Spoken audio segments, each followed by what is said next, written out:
In this video, I'm going to teach you how to create scheduling pages in HubSpot. To do this, first head over right here to Sales. Then after that, you should be able to find Meeting Scheduler. So click on this right here.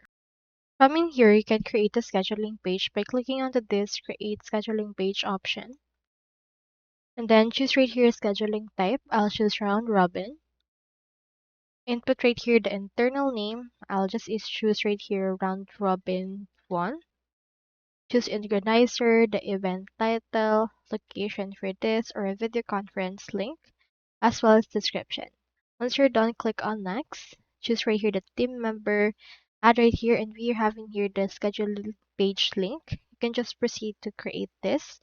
Click on next, create scheduling page, and it should be able to be created. You can just copy the share link or get an embed code with this.